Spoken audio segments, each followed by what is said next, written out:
And of course, the label doesn't like that because that's money. Every single artist that chooses not to sign with a label. So now they figured out a way. Oh, okay, we are good. Yo, man. Y'all thought you guys were big dogs. Listen, let me show you. We have a trick. Let me show you. We have a trick for you, man. Here we go. A few Super tricks. fan. We have a few tricks. Super fan. Yeah. Super streaming fan. 2.0. User-centric model. Oh, man.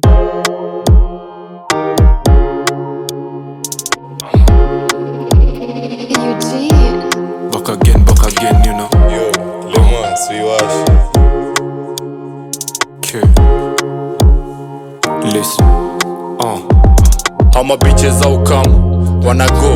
I'm on my 10 toes with my bros. Saya tuko chini, sai tuko ligi so. Nina shida kamia but nadai kapaso. I'm back again kama diligent flow. Wezin compare na wao sai niko ligi so. I'm the one nezauliza Femi Uno. Out of this world niko mask kama Bruno. Niko na buzz, na si ati ni waka. I'm on my way to the top, mina de ku network. Pay attention or to make kama cash nilisomia kama. Hey, what's going on, everybody? Welcome to the 30% podcast. I am Sam. I'm joined here with my Mr. Amazing co-host Afam Efuna. Afam, what's going on?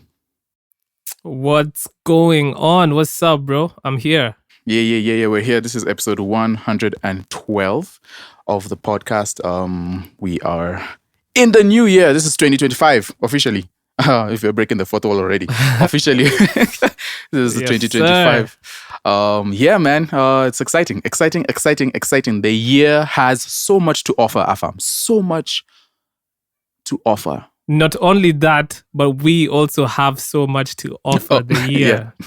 Facts. Yes, sir. Yeah. So, let's see how it goes. We appreciate every single one of you who is listening to us. Of course, on here we talk about the music industry. We talk about the happenings. We try to journal. We try to let you guys know what's going on. Not a lot of the stuff is just behind closed doors and on Chinyamaji and all of that stuff, and no one really talks about it. And so we have purposed.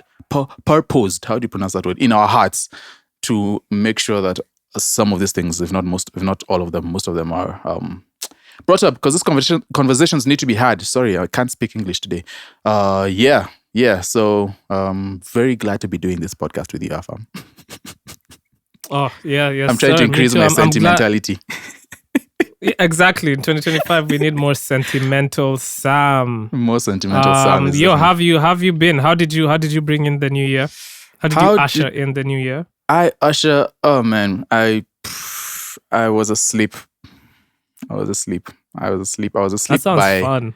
By 9 p.m. honestly. I only woke up to the sound of fireworks outside the area where I'm living. Oh my god. You didn't even experience that's the Yo, Sam. No, that's not good. Why?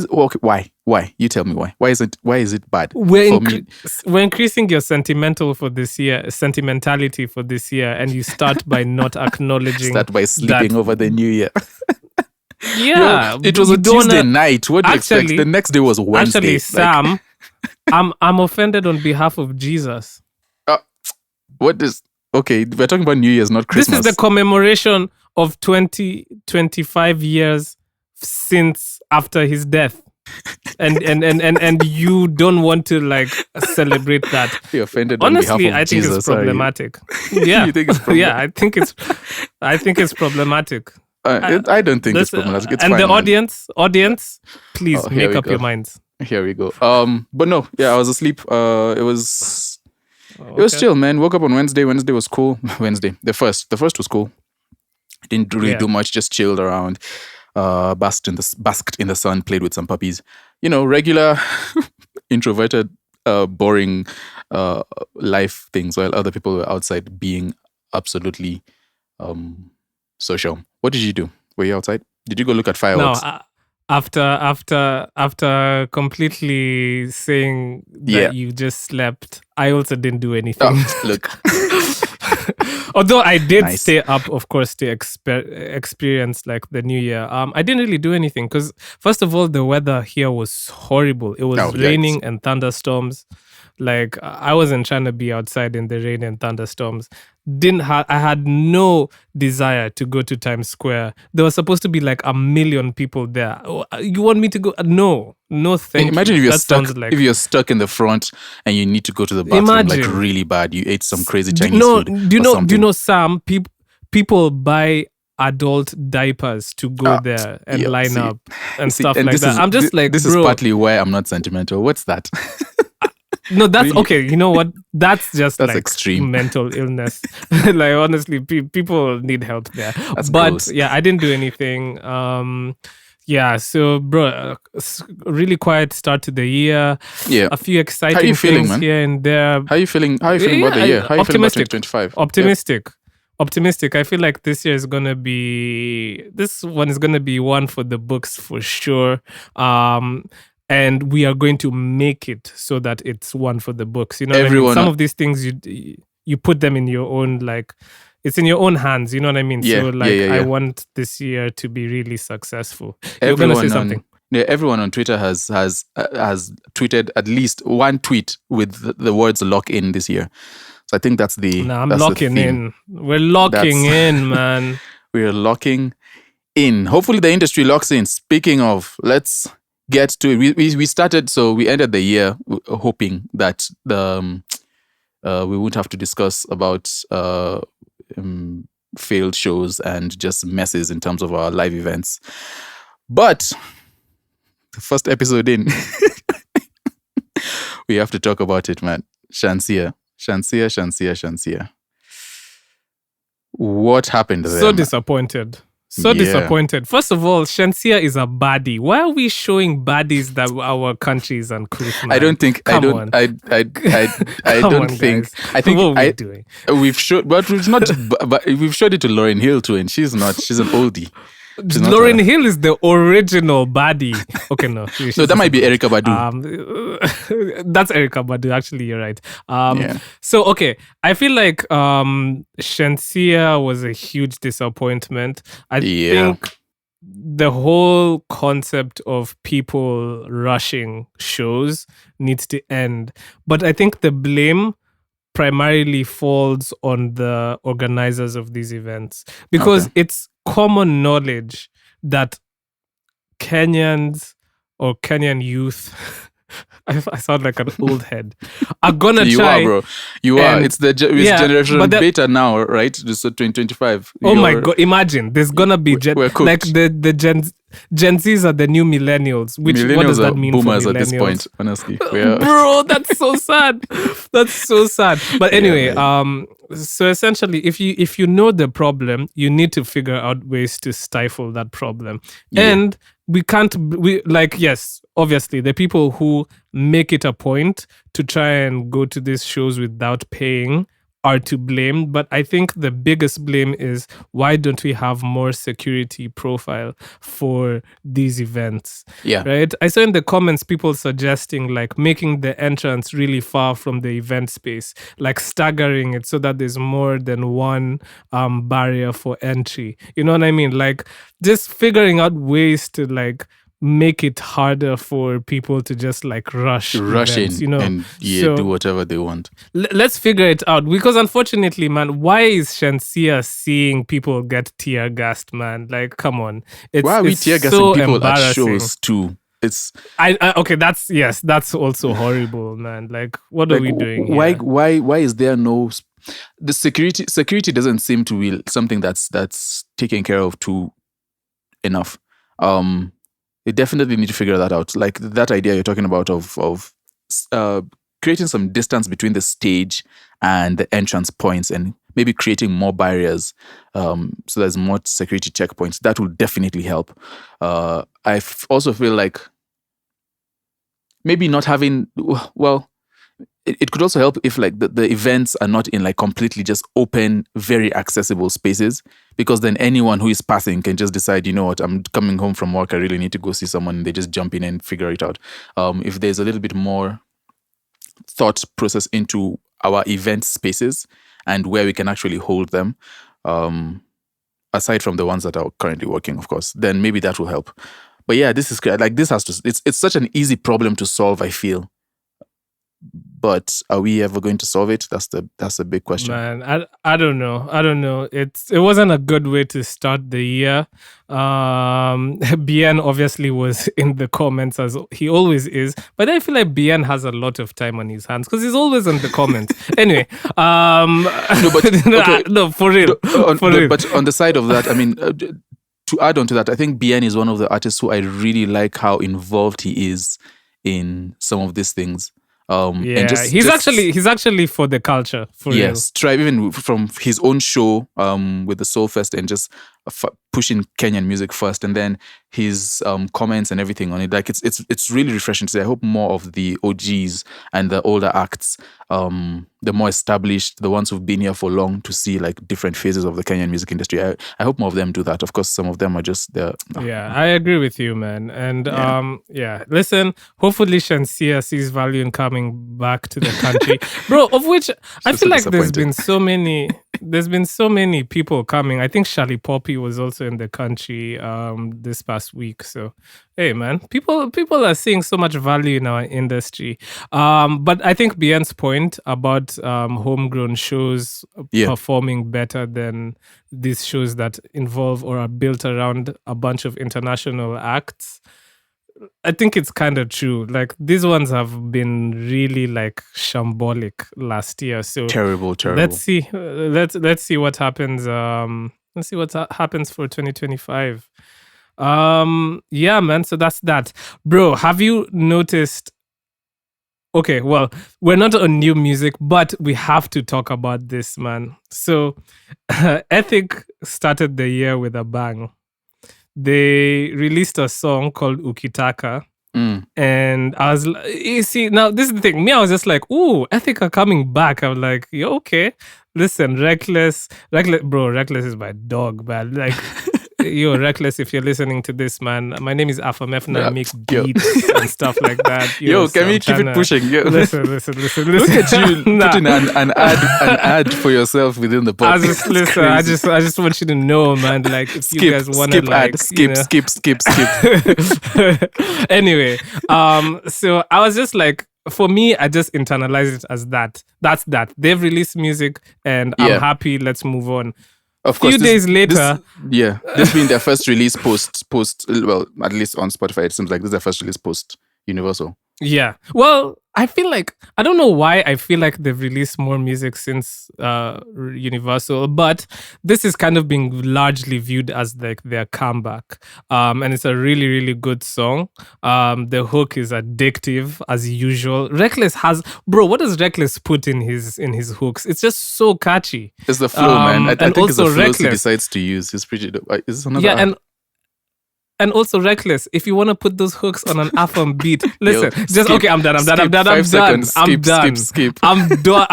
I'm done. But the thing that was very interesting to see was the whole discourse about Arbantone versus Gengetone. That's what just came up. Bro, and all the shook. Arbantone artists, bro, why are they so shook, Sam? Why are they so shook? Shook ones over there. Look at them. Look at them shaking in their boots. They've had, 1 year and they're already shaking. Almost all of the Arbantone artists said something. But now I'm wondering, because you see, I'm kind of jaded. I'm wondering if this is marketing for the song. Maybe like Kina Ethic or like, okay, you guys just like be like, oh, I'm wondering if that's a thing. Learned something from Universal, didn't they? Because that's a good marketing like angle. Like, oh, okay, let's make it so that it's Arbantone versus Gengetone, and then everyone will be excited. I'm a bit jaded, so I don't know if this whole thing is organic, but all of the artists, Kina Sosa, the Prodigy, are just being like, respect to Gengetone artists, like any bar for bar. Like, it's like, yo, all of them are just bar like, Mandy is just like trying to be like, can we please all just love Get each other? along. Yeah. Kumbaya. There's no kumbaya in the industry. Mandy, sorry. It's not going to happen. Tipsy G is also there throwing shade. I'm pretty sure Goditena said something as well.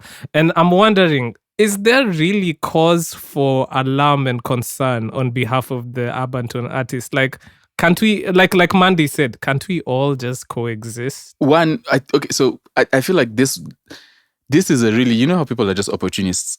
I feel like this is an opportunity for some people who feel like they are the front liners in terms of Arbantone to sort of show people that they're the front liners in Arbantone, and that's why they're speaking up. Like, oh, I have an opinion on this because I'm him or I'm her, and it's like, and so then the problem is you're going against it's so interesting. Arbantone versus Gengetone is not what I thought I'd be seeing. We'll start the year with. Yeah, Arbantone versus Gengetone is because last year we started with Arbantone. This year we're starting Arbantone versus Gengetone.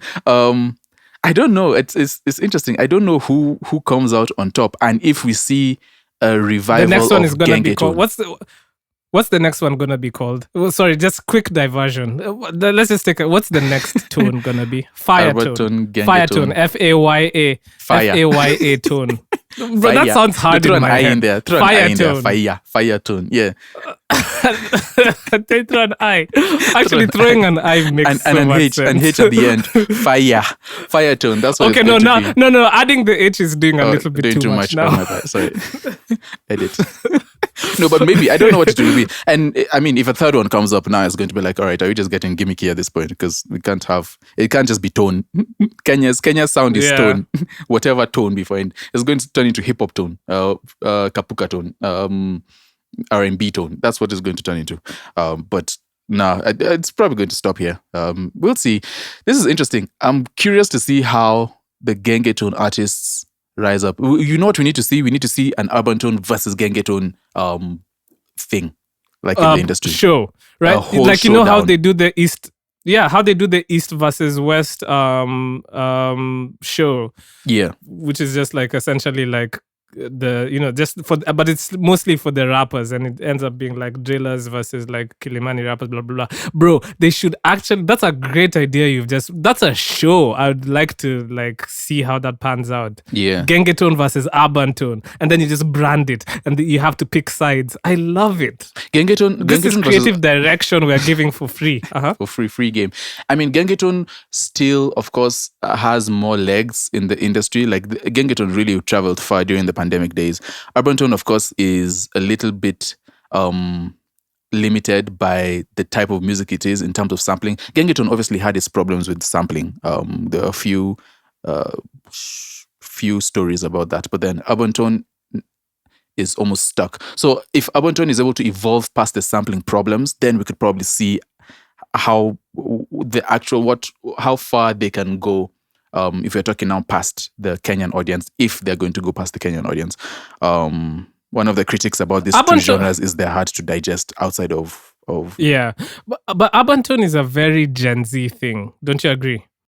It definitely feels like. I feel like it feels like, for sure. It is, and I feel like the battle is really just Gen Zs versus millennials here, because I saw everyone in the comment sections be like, "Ooh, I can't wait for Chungulo family to come back now," and all that type of stuff. also. But there's something about Gen Zs that I need to like comment about, and maybe we've talked about this in the podcast, but Gen Z as a generation, I feel like there is a longing for the past in their generation. Like they don't really have. It's like their generation doesn't really have its own. How am I trying to articulate this?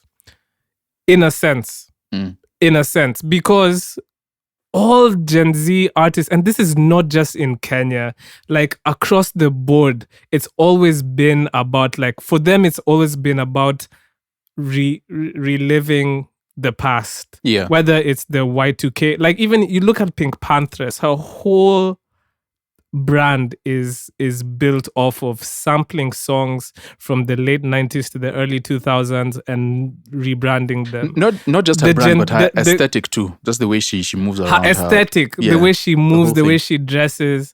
Bro, like everything about it is just harkening back to the past. And that's the same thing with the Gengetone artists, like with sampling and trying to feel like what it is to be like in the literally Leangelo Ball. Have you seen the snippet for the Leangelo Ball song that's trending? No, I saw him in the news, but then I I didn't pay much attention to it. Okay, What's well, that so about? he released a song. I believe it's called Tweaker, and bro, literally, that song sounds like it was made in 2002. Like it sounds so old school. Like if you listen to the hook, and I'm just wondering, like, why, like, how come this new generation of people are so like stuck on the past? Well, they do like say that. You know what I mean? Yeah, they do say that things come around. Fashion, music, like it's all cyclical. Like there's very rarely new. It is, but like I feel like now it's so much. you want them to stop? No. I don't want them to stop. It's just very interesting. Okay. No, yeah. It's part of culture. That's what happens. Things fade out, and then if no new ideas come up, we go back to the old ones and try and figure out how to make them cool again. So that's what we're doing. That's what the Gengetone that's what Gengetone was built off, if I'm not wrong, in terms of just revitalizing the Kapuka scene, and then Genge. Yeah, and then now Arbantone is reviving Gengetone in its own way, in such a short span. Anyway. This just shows you how short a timeline of music has become, if that makes sense. Like it's also, the half-life of music is just so scary. But I think Arbantone is still gonna be like at the top of the totem pole this year. I think possibly. Because Gengetone has to do a lot of fighting back to come back. It has to do a lot of things before it like takes over that front seat. For me, it's just like, why don't they just collaborate? I just don't see why it should be this versus that Urban vibe. Urban Genge. But that would be interesting. I don't know. Well, let's see how it plays out. And to all the artists out there, stop being shook, man. Get in the studio. That's how you prove it. Get off Twitter. Get off Twitter and get in the studio. That's how you prove it. Don't go talking and posting memes. It's not how this works. Yeah, they're so shook right now. Give us music. So speaking of moving into new frontiers, bro, I don't know if you've paid attention to the new big discussion on the music industry that's happening, streaming 2.0. The way they brand it makes it sound so scary. Streaming 2.0, and you just look at that and it's a whole revolutionary groundbreaking idea. And when you pull back the curtain, it's the same guy standing in that room. Same people. But anyways, break it down for us. No, it's actually true. It's just the same people. They're just wearing different clothes. Clothes. Yeah. So essentially, I wanted to talk about this because I think it's something that's going to really it's going to change the game to some extent. I don't know how pertinent it's going to be, especially like in the Kenyan industry, but you never know. So essentially, we've talked about streaming 2.0 on the podcast before, but at the time we called it something different because it didn't have this brand. It's essentially the user-centric model of streaming, which if you haven't been listening to the podcast, or if you're new here, user-centric streaming is a streaming model that's new. I'm doing air quotes where thank you. The industry the industry is trying to weight your streams more towards the artists who you actually listen to. So, for example, if you pay $10 or $10.99 to listen to music on Spotify, that's how much you pay for your subscription, right? Whereas in the past, that money gets like evenly or thinly spread across all the labels and independent artists and artists who are releasing music on the platform. Now, their whole proposition is to say, like, let's say AFAM spends $10.99 on Spotify and mostly listens to 10 specific artists, right? For example, then it makes more sense for a higher percentage of what he spends or what AFAM spends to pay for the subscription to go to those 10 artists that he actually listens to. And on paper, Sam, I think that makes It's a sense. brilliant idea. Right? It does. Let's break it down a little bit though and see why that does not benefit the artist at all. Yeah. On paper, it looks like a really nice initiative because it's like, why don't the people who you're actually listening to? Because like, assume I'm listening to a niche artist, then I'm really doing them a solid because now they're getting more value for my subscription, which makes sense, right?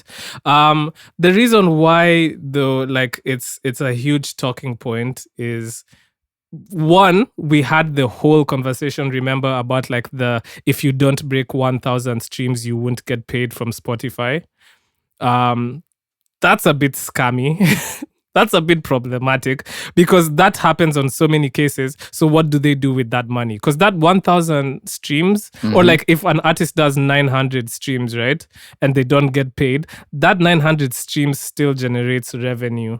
And if 1 million artists generate 900 streams, that's 900 million streams, and that's 900 million streams of money not going to the artist but going somewhere else. No, it goes to Daniel Ek. who, by the way, is actively selling shares from Spotify. Yeah. So the game's afoot now. Like something's up, Bro. and he knows. Yeah. That money all goes to all of them, the executives. That's why. I mean, it's really weird that we said it's a tech. It's not a music industry anymore. It's a tech industry. So these are just tech people behaving like tech people, doing tech people things. So we can't really fault him for that. It's our fault. Yeah. Somehow. So the reason why I wanted to bring up this whole streaming 2.0 conversation, and in essence, what Sam and I have explained is kind of like the essence of what it is because of two things. One, I think the music industry realized that it kind of fucked up by moving away or moving into streaming, right? Because I think the whole move into streaming was undeniable because of the whole Pirate Bay thing and how people wanted to consume music at the time. They just had to like make the shift. But back in the day, the music industry used to make so much more money off of individuals because like, and in a much more simplified way. Sorry, it was more simplified how they made their money. Yeah. Right, like if Afam was a fan of Eminem, for example, back in the day, I will buy his CDs, I will buy his merchandise. And here's the thing though, I won't only buy these things once. You know, people forget, like you'd buy a CD of an artist and something might happen to it, and so like let's say it gets scratched, then I'd be like, you know what, I'm gonna buy another CD again, and then I'm like, for my own convenience, I want to have one that's in the car or in the office, so I'll just buy another one so I can have it there and I can listen to Marshall Mathers LP. You're getting the vinyl. If it comes out in cassette, you're getting that. If it comes out in different forms, right? Yeah, you're getting that. So you're buying the same project. So one individual, Afam, is buying the same product multiple times on one artist. I'm not just doing that for Eminem. I'm doing that for Eminem. I'm doing that for 50 Cent. I'm doing that for Dr. Dre. That's how Michael Jackson got to selling his album for 129 million sales for one album. Like, exactly. That's absolutely. I don't think any of his albums went below 10 million or 20 million. I checked the stats the other day. Like none of his albums went below like a 10 million line. Like they all sold more than that. That's crazy. Artists who we never hear from now were selling more than 1 million first week sales. Yeah. You know what I mean? So streaming just has broken down that whole thing. Yeah. And now it's cents here and incentives here to generate more cents, and it's just terrible. It's just terrible, honestly. It is. So now the music industry is trying to kind of go back into that, so that they're kind of all this thing is just all the industry does is rebrand concepts. So now they're calling fans super fans, and they want those super fans to essentially spend more to consume the music that they like. Yeah. So in the first instance, like if Afam primarily listens to Beyonce, for example, which he does, more obviously. obviously, more of my subscription fee goes towards Beyonce. What I haven't figured out and what I don't know what they're going to do is I think they're going to try and develop tiers. Like maybe they'll have offerings where super fans will purchase more. Like, for example, maybe Beyonce might release like an extended version to her project and I have to pay something more. And in It's most like Patreon. instances, Oh, that's so... like a Patreon. Yeah, Oh, like a Patreon. Patreon Because for in most streaming is instances, just... bro, the Beehive are gonna spend that money. Taylor Swift's fans, what are they called? Swifties. They're gonna spend Swifties, yeah, they're gonna spend that money for sure. Right? Yeah. So I wonder if that's what they're trying to go for. I think Drake, his experiment with 100 gigs was a thing. Like, would people be interested in that type of content? And if it was under behind a paywall, would people pay for that? I think 100% yes. People would pay to see the behind the scenes of how the music is being made and yada yada yada. Essentially, you'll right? make more. You'll make most of your money from your fans, dedicated fans, rather than the random stumblers who just happen to. It becomes a little bit more concentrated in terms of the fandom. It does. And yeah, they're just trying to monetize more. Now, the thing is, and why it's problematic, right, is on paper, like Sam and I said, this sounds like a great thing because the people who you're spending more time listening to will get more money. But here's the caveat. The labels have more influence on who gets listened to and by how much, right? Because they've bought into the streaming. Oh man. Companies, right? Pull back the curtain. It's just the same guys in there standing around. It's so insane because just because of the nature of the beast, right? The UMG can ensure that Taylor Swift, Drake, Kendrick Lamar, and J. Cole have a specific amount of streams and numbers behind their music that an independent artist absolutely can't possibly get on their own. Compete with. Yeah. Right? Yeah. So, follow me, Sam. Follow me, like, listener. Like, if, let's say, in the past... Sam knows why that's funny because we had a conversation. Anyway. If previously Universal was getting J. Cole 10 million streams for a specific song, right? In the past, those streams would be valued as X, for example. Let's just say those streams are worth X, and they put in a specific amount of energy to generate that 10 million streams. Yeah. Now, they'll put in the same amount of energy to generate those 10 million streams for J. Cole, but those 10 million streams will be worth way more because of the user-centric model. And they can do this on a large scale compared to independent artists. Independent artists can't really, like... get super fans as easily as all these other guys. And so you get to a point where the rich get richer and the poor get poorer.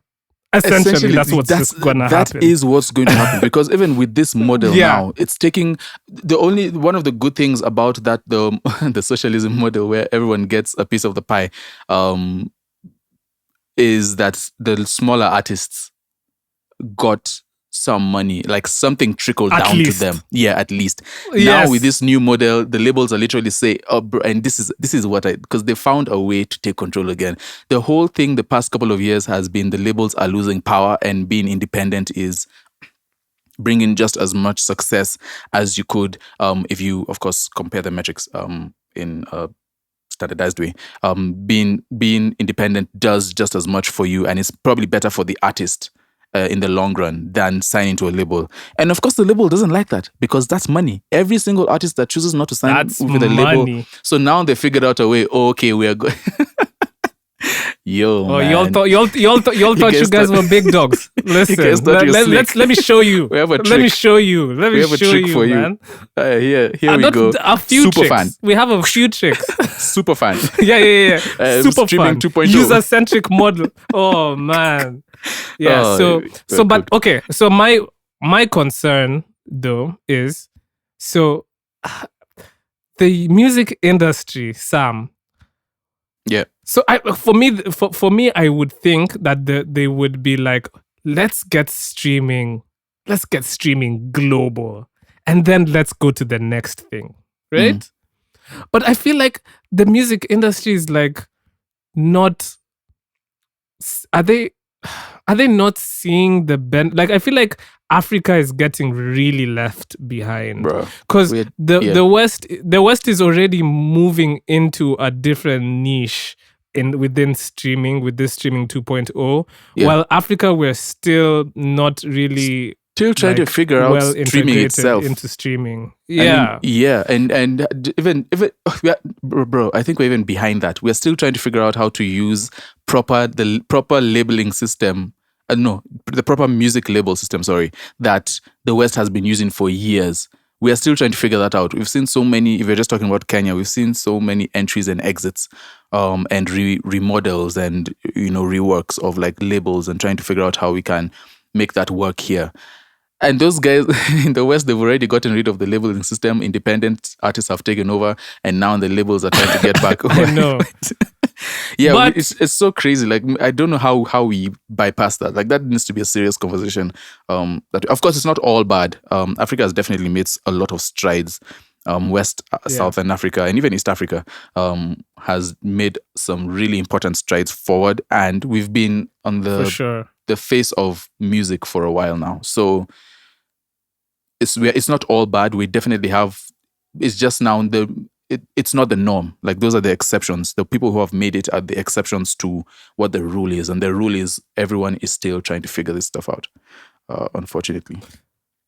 But I guess where there is a problem, there is an opportunity. And so I just want to see how we even get streaming like really, really like integrated into the consumption culture in Kenya, for example. You know if it's possible like, at all. Maybe it's not even possible. Maybe it's just a system that can't work with our economies. And but it is. How we consume media. But it is though. Like what? Like why? Why do we always view like Africa as being unable to like be part of like these things? I don't know. Like what? Oh well, but to be honest, also there's the whole thing of maybe we just consume content differently, and we need to like figure out. I don't know. There's so many different thoughts behind it, but I think the way the industry views Africa is, I think they're still trying to get streaming big over here, but it's still very fledgling, and that's a huge opportunity. If we're getting if we're putting our tinfoil hats on, some would say that they're just treating Africa the way Africa has been treated for a long time, which is it is a very very resource-filled place that is ripe for exploit. And the moment we're done, we're not necessarily bothered with developing the place. We're just bothered with coming together and coming in here and taking. And if you really look at it, I don't want to get into that because some people might have legitimate arguments against that. But then it almost seems like, whoa, we never grow. We just, we discover and then give out and remain the way we've remained for a long time, and that needs to change somehow. So do you think what people like Mavin did is problematic then? Because what Mavin did was build something really big and then sell. Yeah, is that what Africans or Africans always do? Yeah, that was most of the backlash that came from what happened there. Is like, why is it that whenever we become successful, and we see it even in the culture, like a lot of people, when they become successful, their plans are to move outside of the country and see if they can make it there and see if they can make more bank. And Mavin selling it to the big dogs is like, okay, does that mean that it's impossible to keep it growing in Africa? Like, do we not have those systems, or is it just not possible? And it gets frustrating, man. It gets frustrating because what does that mean for the artist? Does the artist now feel like ultimately for them to be successful, they need to play in a different arena? And if we all are good, talented artists leave, that I don't know. If it's just it's a weird thing. It's a weird place that we're in. Honestly, I just wish it changes. We are. But I think whatever happens, for me in my head, I hope that whoever figures it out is African, right? We can't let them come and like, you know what I mean? What they usually do. Yeah. No, but it's true though. It's true though. Like, we can't let them come and like set up shop here and then just really take from our resources, because what we do have is numbers.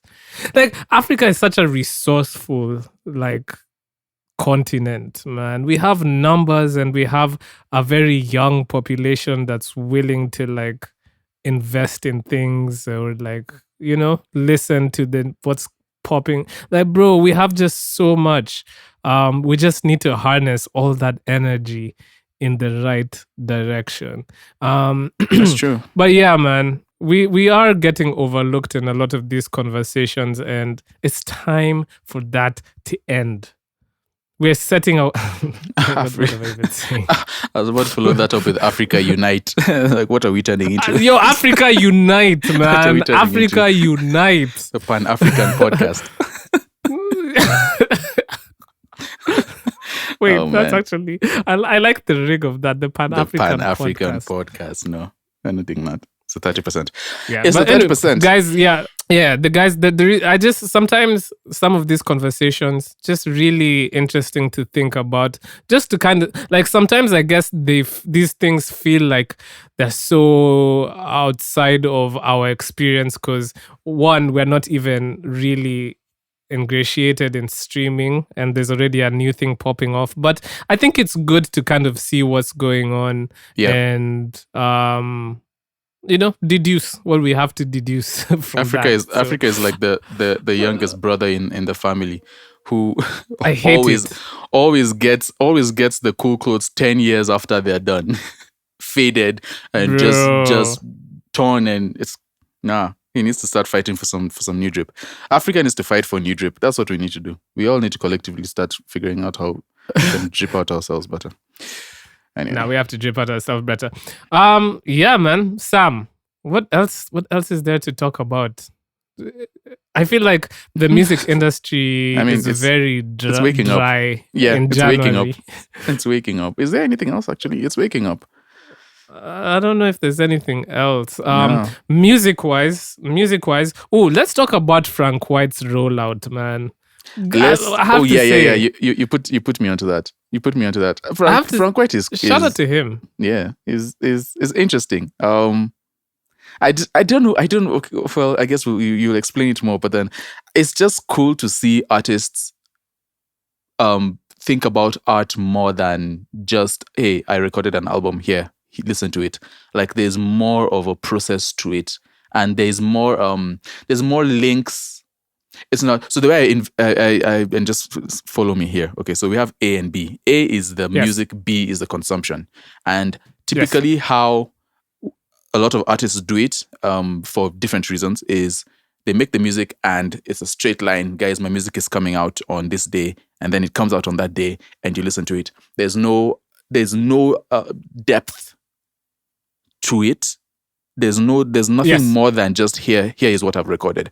So I really enjoy it when artists start putting little points and they take different diversions and like micro points within the points. So it's A1, A2, A3, A8.5, and then from that there's more of a story to C. There's more of a story to it, and that's what he looks like he's doing in terms of the rollout. First of all, his album art, phenomenal, one of the best I have seen in terms of just striking, and it's striking because of the colors. The colors he's picked, and the white hair with the white top, and then this is black with a red background. Like, it's just very eye catching. And Yeah, and that's a deliberate choice, you know. And then also like and you know what? And listen to me, guys. Follow me here. There is no writing of Taigwa Ngoma or Frank White. He just let the art speak for itself. In papyrus. Yeah, he let the art speak for it. I feel like a lot of glow artists around have it. this. Bro, the artists have this whole pressure of having to put They your must name and write the name it. of the song. Yeah. Bro, Yeah, let it's the art, crazy. bro, be bold enough to let the art speak for itself. Yeah, which is what he's done. It looks really cool. It makes me more excited. And I love the trailer. Yeah. Oh yeah, he put out a trailer too, which we don't see much of that, honestly. No, we don't. That's cool. Like tell a little story. That's really innovative from Yeah, him. And I love that you can see the countdown on Spotify and you can see all the features. Like, you know, especially, and Sam brought this, I'm stealing your point from before the podcast. Nice. The first podcast of the year. Let's go. Theft. It actually makes more sense for an upcoming artist to show what the features are going to be. Because that generates more hype for them. Like you look at his feature list and it's a bunch of people and it's like, wow, like he's really been working. Whereas like a more established artist will want the feature to be a surprise. To be hidden. I think and for a smaller artist, it's fine. Even when the project drops, they have like, it's like, I remember Kendrick did that with GNX. And a lot of artists do that, honestly, where they just drop the album and they don't put any features on it. Travis is big in that. Yeah. And then later on, like maybe a week later is when they put out the feature lists and everything. And that now, as you grow bigger, as an artist, it probably benefits you more to do that, so that you're very curious. So now people listen to the whole project to see, okay, who has he featured on it, you know? But as a new artist, as a smaller artist, it's like, okay, here's all the people. You can't listen to the music yet, but here's who is going to be. So now guys are like, what is this guy? Why do you have this kind of person? I mean, this artist on here, like, what could you possibly be doing with them? So that's pretty cool. Like, I really appreciate this, man. Like, this brings a tear to my eye. Brings a tear to my eye, honestly. Okay. So yeah, I guess Frank White also dropped like a single called Diligent Flow 2 from the project. And then Sam, to be honest, outside of that, like not too many people have dropped music in the new year. Yeah, I mean, and I understand. No, you people don't. are No, still like, we need to stop. No, wake up. Yo, it's what date is it? It's enough time. Let people rest. Get into the studio. Rest, man. Yeah, so Wakadinali released a song, Tamashani, or a video with Skilo, Sudo, Dos, and Caterpillar. Yeah. Ethic released Ukitaka. We've talked about that. Toxic Lyrically started off the year. Well, he actually released this on the 31st of December, but he released a song called Sick. We played him last week. And Brida released a freestyle called Unfinished Business, which actually was really fire. Really, really hard. Cool. So y'all should listen to that. But that's it. That's all I could find, really. I didn't see all the anything smaller more. Releases that did not make it onto anyone's radar. Shout out to you guys. Shout out to you. You're putting out. Yeah. I'm sure there's someone who put out music on the first, talking about new year, new me, and that's the only song they're going to release this year. 2025 is my year, and everybody else. Mwakawa, insert the name of it. I promise you, they're not releasing another song after that. Not even a single one. Yo, Sam, let's do a rap. Let's do a rap for 2025. Yo. Okay, listen, 2025, I'll be dropping hot shit. Everybody knows that Afamonyebody's it. I'll be making a podcast with Sam. Because, Sam is the jam and he's the man. Hey, he's the man with the plan. What? Sam is the please, jam. Save me. Save me, Sam. Why are you just leaving me First to off, we never agreed to do this, and then you did it, and then it was horrible. And now you want me to save you. All right, I'm saving you. Let's save you by playing Ethic. Bro, I thought you were actually gonna rap. I was like, no, wait, fam, this no, is we're new going year, straight new to Sam. Ethic. Straight to Ethic. They dropped a song for us to listen to. I feel like the fans would enjoy this more than your little raps. But we appreciate you though, Afam. We thank you. We hope that this year play the song. Please stop. Gods. Anxiety, stop. please just play the song.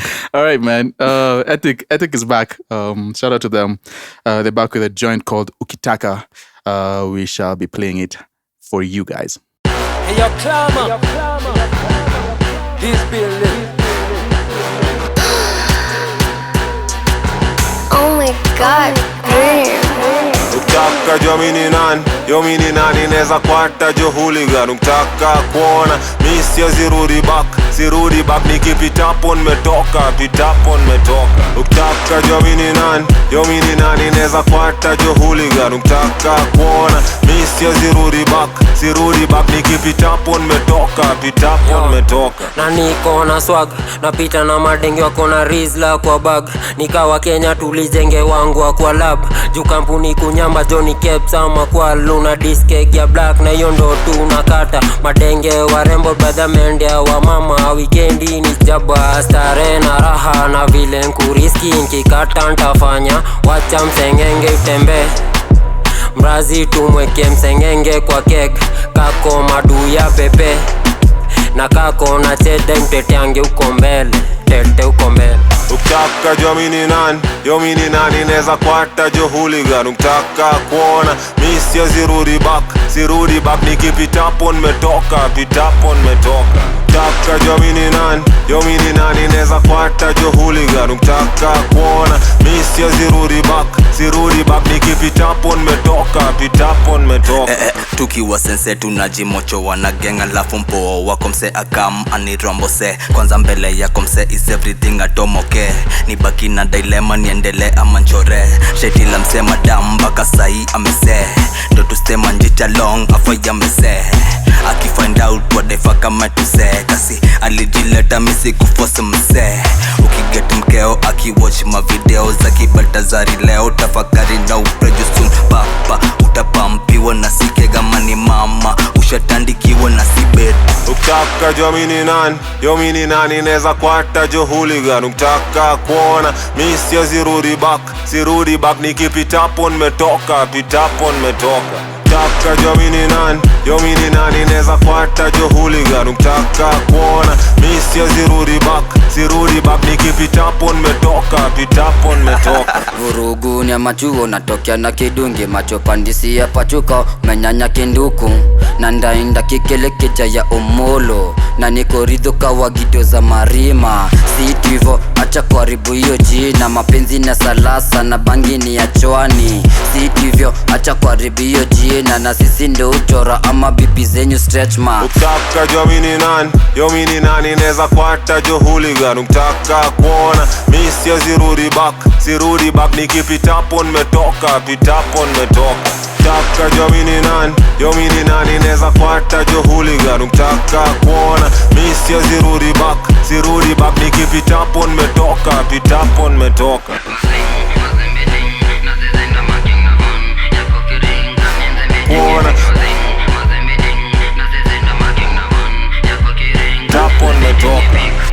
That was Ethic Entertainment with Ukitaka. They're back on the scene, and let's see whether we keep releasing music. Let's see whether Gengetone versus Arbantone becomes an actual thing. Like, it would be actually cool to see. But yeah, man, that was a... Pick a side. Sam, pick a side. You have to pick a side. Pick a side. Oh, man. The pick a side. I'm going to go with... Oh, man, this is crazy. I don't know. Shouldn't be this difficult. Do I have a coin? I'm going to flip a coin. Let's go with... I think Arbantone would. I think Arbantone... Okay. Because Arbantone has the ability to morph back and steal from Gengetone a little bit more. And just continue. And they have the momentum right now. Yeah. So I think Arbantone has it. Where are you? I'm also team Arbantone. Be your own or should person, I just man. be stubborn and be Gengetone just to be... No, Yes. but I am team Arbantone. 2 points on Sam, the podcast. everything about me screams Arbantone. Guys, let me tell you guys, back in the day when Sam and I used to work in the same studio, I always used to come with like this new artist who I'm listening to, and these guys always used to look at me like I'm crazy. Like, Why do you crazy even boy. like that stuff? Yeah. Like I like the new stuff. Like that's just me to a T. So it wouldn't be like This low-key feels Arbantone like an is where ad. I'm at. This feels like an ad as well. Like, this feels like an ad for your A&R Why? business. without saying it. Skip. I'm skipping it also. We're skipping this section. What? Skip. Why? But why? I'm so perplexed right now. Why does that feel like an Perplexed, he ad? says. It just feels like an ad. Why does? Whenever anyone comes and say, Why? yo, bro, I was way ahead of the game, I knew this artist before you guys. I'm just looking at them like, But all it's right. true though. Okay, it's all right. true though, man. Okay. It's true. So, all right, so you knew. I'm just that guy. I liked everything you liked 3 You're years one of before those. you liked it. Yeah, you're one of those. Have you heard of this artist? I'm sure you haven't because they're still new, but they're fire. They'll be next. They're next They're up. up next. Next Yo, Michael guys, Jackson. listen. Thank you guys so much for listening to us as always. I want to bring back the 3 C's if you're new here and it's your first time listening to the podcast. What are the 3 C's, you ask? I shall tell you. If you're an artist, if you're a creative, but really if you're just out here trying to start something new, number 1 is confidence. Always be confident in your art, in what you're pushing, because if you are confident in it, people will see that and they'll want to be part of that. They'll want to be part of your success. Always be confident. Number 2, be consistent, and that's consistency in both the creation of what it is you're doing and also its release or distribution. So try be consistent, try and work at it every day. And when you release your art or your music, for in this case, if you're releasing every 2 months and that's what you set out to do, make sure you do that. If you want to release a big project every year, make sure you do that and make sure you're consistent by releasing a big project yearly. So be consistent. And lastly, craft. Always, always, always work on your craft. And it doesn't have to be a big thing. Like you could spend literally 5 minutes just improving how you do something small within your niche, and that will go a long way at the end of the year. So always, always, always work on your craft. Sam. Yeah. Two things Talk from to us. me. Talk to Two us. things from me. Number 1, if you're an artist, you actually need to start figuring out how to build a fan base. Like, do research on how to build a fan base, because if the labels have their Get way, some super fans, because Yeah. that's where we're going. it's over for you if you don't have fans. But that aside, it's an interesting, and I don't know how you feel about this, but then it's an interesting thought I've been saying. In the beginning of the year, everyone is starting to say, 25 is going to be my year, 2025, sorry. And I've started seeing a lot of people saying, like, let's this year, don't tell people what you're going to do until it's done. like stop, because Yes. and there's some people, the internet psychologists try to throw psychology behind it and say that you get a dopamine rush, the same dopamine rush you would get from achieving that.